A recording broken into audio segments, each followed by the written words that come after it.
வணக்கம் and welcome to let's talk with Kavi. இந்த வருஷம் மார்ச் மாதம் மகளிர் தினம் நடக்கும். சிறந்த பெண்களுக்கான விருதுகள்லாம் கொடுப்பாங்க. ஒவ்வொரு ஆர்கனைசேஷன்ல இருந்து கொடுப்பாங்க, மாநிலத்துல இருந்து கொடுப்பாங்க, நம்மளுடைய தேசத்துல இருந்து கொடுப்பாங்க. ஸோ எனக்கு இப்போ ஒரு 2-3 பேர்கள்லாம் ஞாபகம் வந்துச்சு. ஸோ இவங்களுக்குலாம் நிச்சயமா சிறந்த பெண்மணிகளுக்கான விருது மட்டும் இல்லை, ஏன்னா பெண்மணிகள்னு சொன்னா கூட ஜெண்டர் பேஸ் ஆயிடுமோ அப்படின்ற மாதிரி சிறந்த மனிதர்களுக்கான விருது இவங்களுக்கு கொடுக்கணும் அப்படின்னு தோணுச்சு. அதுல ஒண்ணு பாத்தீங்கன்னா நம்மளுடைய கஸ்தூரி அக்கா சொல்லியிருக்காங்க. பீகார்ல கொடுத்த 10,000 அது முன்னேற்றத்துக்காக கொடுத்தது. இங்க கொடுக்கக்கூடிய 3,000 ரூபாய் லஞ்சமா. சோ அது முன்னேற்றம், இது லஞ்சம். கண்டிப்பா அது முன்னேற்றம் தான். ஏன்னா அந்த முன்னேற்ற பார்வைய கஸ்தூரி அக்காவை தவிர வேற யாராலையுமே பார்க்க முடியாது. ஏன்னா பீகார்ல இப்போ அடிச்சு உடைச்சிட்டு இருக்காங்க. பிளாட்ஃபார்ம்ஸ், பில்டிங்ஸ் எல்லாத்தையும் டெமாலிஷ் பண்ணிட்டு இருக்காங்க. மேபி அமெரிக்கா மாதிரி, நியூயார்க் மாதிரி ஒரு பெரிய சிட்டி பிளான் பண்ணிருக்கலாமா, இருக்கும் தெரியல. ஸோ அதை நம்ம பொறுத்து இருந்து தான் பார்க்கணும். மக்கள்லாம் அழுறாங்க, கத்துறாங்க, அவங்களுக்கு எங்க மூளை இருக்குங்க? அதெல்லாம் பத்தி யோசிச்சா நம்ம டெவலப்மெண்ட்டை நோக்கி போக முடியுமா? ஸோ கொஞ்சம் பேரை பலி கொடுத்தாதான் டெவலப்மெண்ட்க்கு போக முடியும். அது அவங்களுடைய மனு தர்மத்திலேயே அந்த மாதிரி தான் இருக்கும். ஸோ யாருக்காவது பலி கொடுக்கப்பட்டா அதுக்கு பின்னாடி ஒரு நியாயப்படுத்திக்கக்கூடிய ஒரு காரணம் இருக்கும். இதே நம்மளுடைய கஸ்தூரி அக்கா தான் ஒரு தடவை சொல்லியிருந்தாங்கன்னு நினைக்கிறேன், எனக்கு ஞாபகம், if I am not wrong. தேவதாசியை சரி சரின்ற மாதிரி சொல்லி பேசியிருந்தாங்க. ஸோ அவங்களுக்குலாம் பீகார் மாதிரி உள்ள மாநிலங்களா இருக்கட்டும், யூபி, மத்திய பிரதேஷ் மாதிரி மாநிலங்களா இருக்கட்டும், அவங்களுக்கு ரொம்ப பிடிக்கும். ஏன்னா அவங்க அந்த மாதிரியான ஒரு ஃபாலோ பண்ணக்கூடியவங்க. ஏன்னா இப்போ கூட யூபியில பாத்தீங்கன்னா நம்ம உன்னாவ் கேஸ்ல அரெஸ்ட் ஆனவன் வெளியே வந்திருக்கிறான். ஸோ அவங்களுக்குலாம் ஒரு மாலை மரியாதை இருக்கு.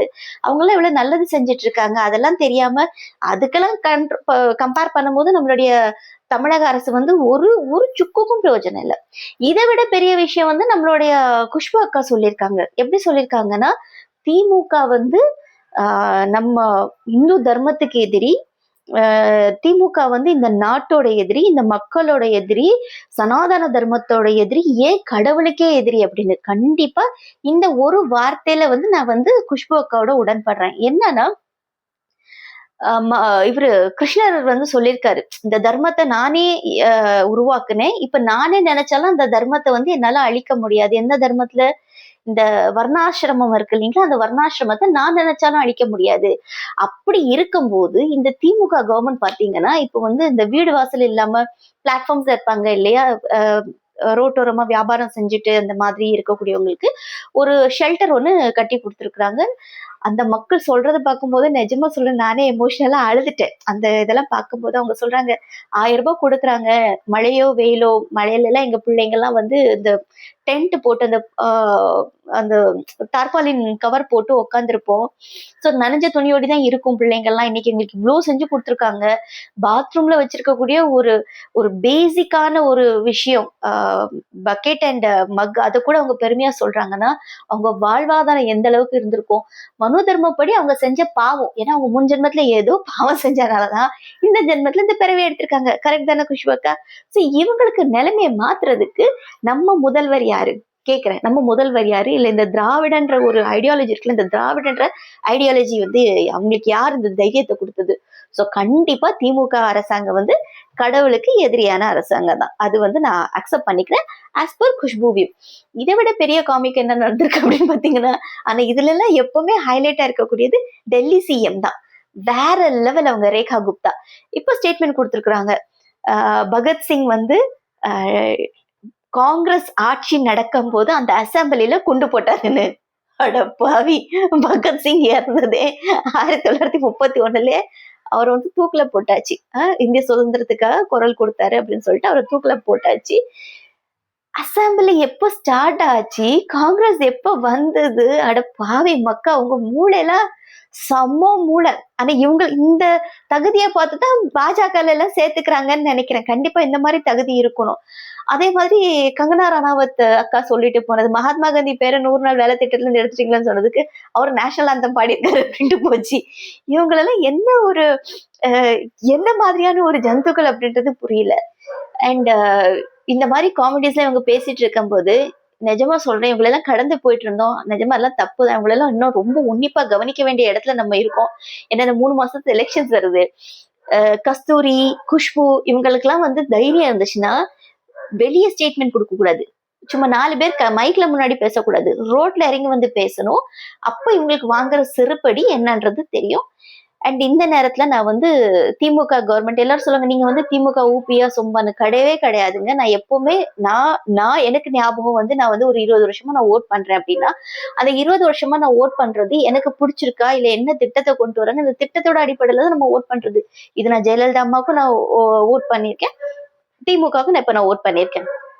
திமுகல ரொம்ப நல்லவங்களா, இல்ல அதிமுகல எல்லாரும் நல்லவங்களா இருந்தாங்கன்னா எனக்கு அதெல்லாம் தெரியாது. எனக்கு அதிமுகல யாரையும் எனக்கு தெரியாது. நான் ஒன் மேன் ஆர்மியை பார்த்தது ஜெயலலிதா அம்மாவை. ஸோ எனக்கு அவங்க வந்து ஒரு இன்ஸ்பிரேஷனா இருந்தாங்க. நான் அவங்களுக்கு ஓட் பண்ணியிருக்கேன். அதுக்கப்புறம் அவங்க வந்து கேஸ்ல உள்ள போனதா இருக்கட்டும், இல்ல மத்த விஷயங்கள் அதெல்லாம் புரிஞ்சுக்கிற வயசும் கிடையாது. அப்ப அந்த சூழ்நிலை இல்லை. நம்ம அரசியல் தெரிஞ்சுக்க வேண்டிய சூழ்நிலையில நான் இல்லை. ஏன்னா நான் வந்து சேஃப் ஜோன்ல இருந்தேன். எனக்கு நல்ல ப்ரொஃபைலோ இல்ல நான் பினான்சியலாவோ நான் இதா இருந்தாலும் நான் அரசியலை பத்தி கவனிக்க வேண்டிய அவசியமோ தேவையோ எனக்கு இல்லாம இருந்ததுனால அதை பத்தி நான் கவனிக்கல.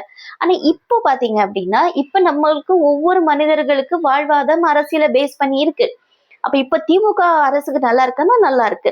திமுகல இருக்கக்கூடியவங்க எல்லாம் நல்லவங்களான்னு கேட்டா நிச்சயமா கிடையாது. நிச்சயமா கிடையாது. ஏன்னா எல்லா புனிதர்களும் அரசியலுக்கு வந்துட்டா அப்புறம் அரசியல் இன்னைக்கு எவ்வளவு சூப்பரா இருந்திருக்கும். அதுக்கான வாய்ப்பு இல்ல இல்ல. சோ திமுகல மட்டும் நல்லவங்களா இருக்காங்களான்னு திமுகலையும் திருடர்கள் இருக்காங்க. திமுகலையும் அயோக்கியர்கள் இருக்காங்க. அயோக்கியர்கள் எல்லா இடத்துலயும் இருக்காங்க. ஆனா தலைமை அப்படின்ற ஒரு விஷயத்தை தான் சாதாரண மக்கள் பார்க்க முடியும். இன்னைக்கு வந்து ஒரு திமுக அரசாங்கம் என்ன பண்ணிருக்கு, நம்ம முதல்வர் என்ன பண்ணிருக்காரு அப்படின்னா இன்னைக்கு 10 லட்சம் லேப்டாப் பிள்ளைங்களுக்காக கொடுத்திருக்காரு. இன்னைக்கு 1000 ரூபாய் பெண்களுக்கு அவரு சொன்னாரு கொடுத்திருக்காரு. ஃப்ரீ பஸ் சொன்னாரு கொடுத்திருக்காரு. இன்னைக்கு இங்க பாருங்க ரோட்ல இருக்கப்பட்டவங்க அவங்க எல்லாம் இத்தனை காலங்காலமா யாருமே கவனிக்கலன்னா நம்மளுக்கு கஷ்டமா இருக்கும். ஏன் இப்படி ரோட்ல இருக்காங்க அப்படின்னு. ஆனா அவங்களோட சூழ்நிலை இன்னைக்கு அந்த அதுல ஒரு பெண் வந்து அவ்வளவு சந்தோஷமா சொன்னாங்க வேற என்ன வேணும் அப்படின்றாங்க. அப்ப உங்க மனசு எந்த அளவுக்கு நிறைஞ்சிருக்கு, இல்ல அந்த மக்களுக்கு என்னதான் தேவை இருக்கு, அந்த தேவையை கூட பூர்த்தி பண்ணாத ஒரு அரசாங்கங்கள் தான் இது வரைக்கும் நடந்திருக்கு. இதுக்கு முன்னாடி திமுக வரைய திமுக வந்துச்சு, கலைஞர் செஞ்சாரு, இதுங்களுக்கு செய்யலையா செய்யல. ஆனா இன்னும் என்ன டெவலப் பண்ணலாம்னு சொல்லிட்டு இன்னைக்கு மு.க. ஸ்டாலின் வந்து ஒரு முடிவு பண்ணி இன்னைக்கு பண்ணிட்டு இருக்காரு இல்லையா, அதுக்கு ஒரு மிகப்பெரிய பாராட்டும் நன்றிகளும். இதே மாதிரி அந்த கட்சியில இருக்கக்கூடிய ஒரு சில பேர் பண்ற தவறுகளை நிச்சயமா தலைமை அதுக்கான இது பண்ணா நாளைக்கு எந்த கூட்டணி இருக்கோ இல்லையோ, இது வந்து நான் திமுக சொல்லல, எல்லா கட்சிக்கும் நான் சொல்றேன், நீங்க நல்லது பண்ணா உங்களுக்காக ஓட்டு விழும். உங்களுக்கான ஒரு குரல் வந்து இந்த மக்கள் மத்தியில எதிரொலிக்கும். அதுக்கான ஸ்டெப்ஸ் யார் எடுக்கிறாங்க அப்படின்றதுதான் விஷயமே.